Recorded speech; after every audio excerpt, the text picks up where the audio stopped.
It's a little dangerous for me to share it because I know how many business people follow you and how many entrepreneurs, but I'm going to share it because it's my truth.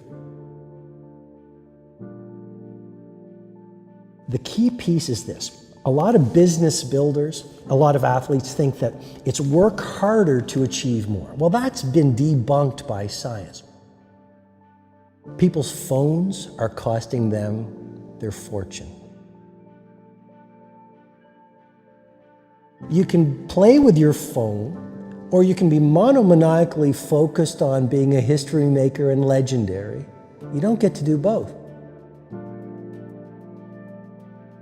I want to remind people of who they truly are, and when they see Nelson Mandela or Oprah Winfrey, they say, they did it.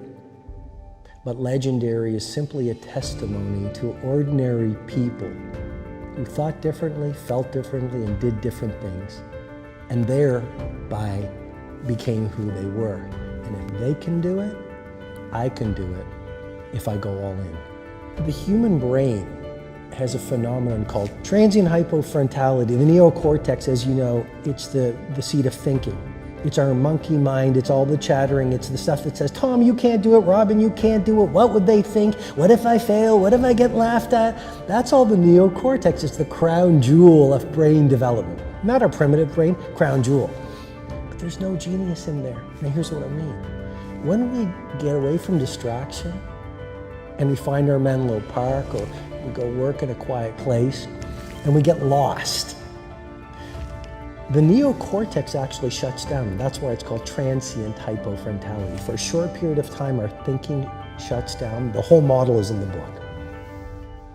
And we actually go from brain waves at beta, down to alpha, down to theta, and maybe even delta. And we stop thinking and we go into flow.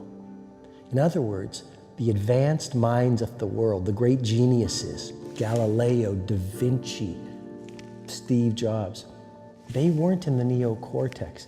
They got away from the world for bursts of time, which allowed them to access the human capability we all have to get into flow state and access insights that they went out in the world and then executed on with a world-class team, which totally changed the game. The very nature of being a disruptor and a leader means you're not a follower.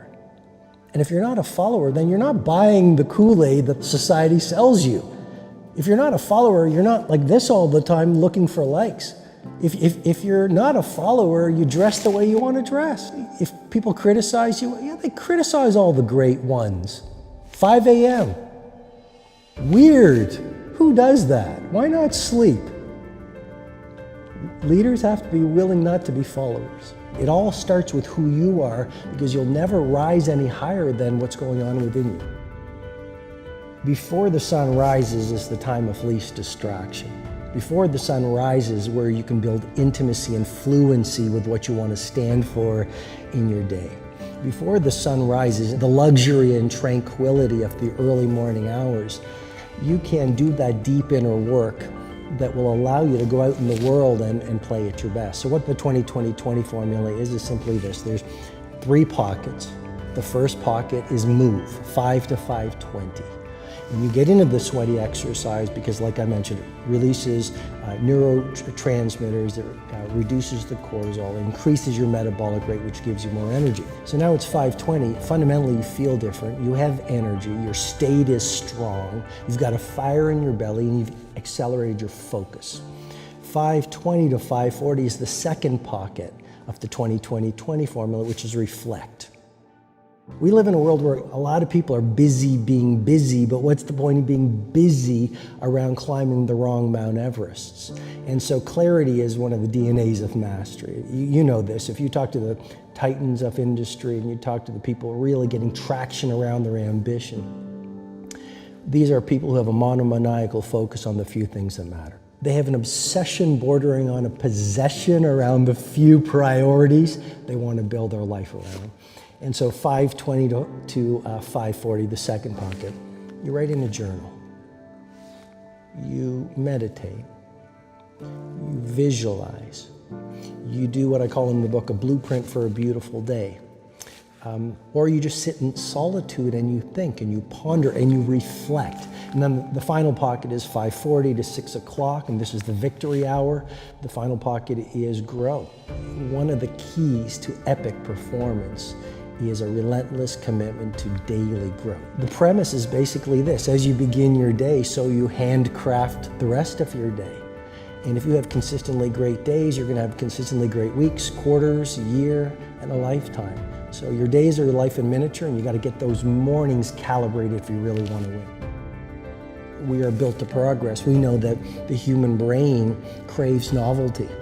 And we are most alive, we have the most energy, we are most intimate with our best selves when we're progressing towards our mighty mission.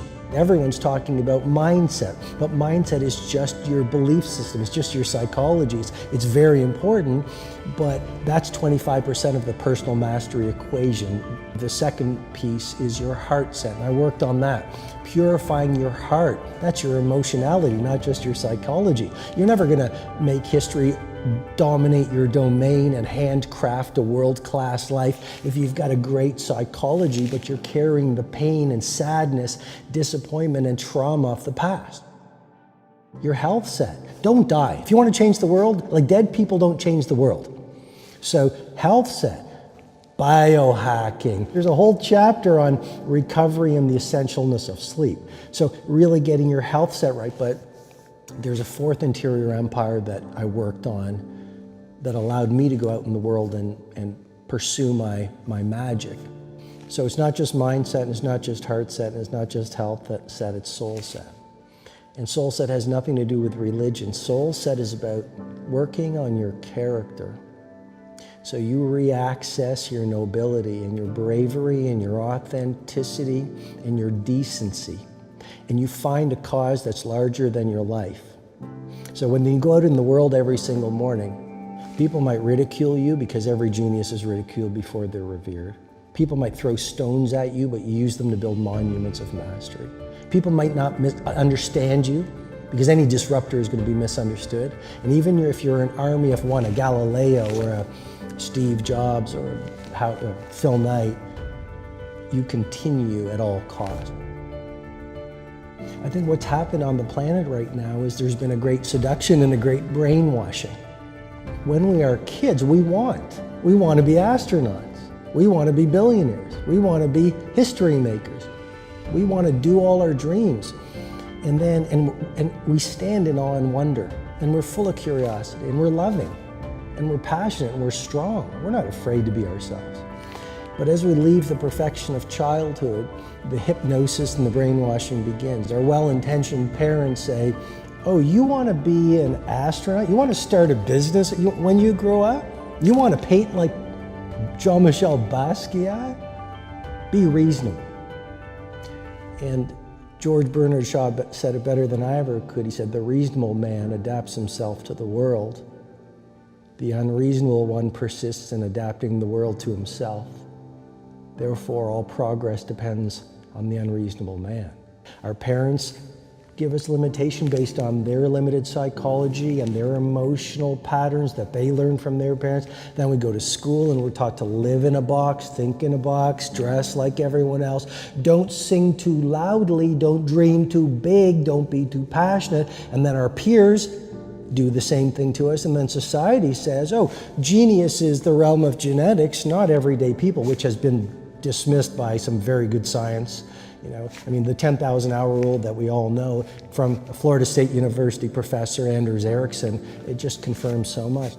We live in a world that suggests the doorway to success swings outward. If you build the business, if you get the jet, if you get the money, if you get the cars, if you get the beautiful spouse, then you're going to be happy. I know mindsets, I know rituals and routines, I have systems, and it's not just go out there and live your dream and be happy, happy, happy. I mean, the book shares a lot of my methodology, the twin cycles of elite performance, the 90-90-1 rule, the second wind workout, the 2 massage protocol, the 20-20. These have worked for my clients.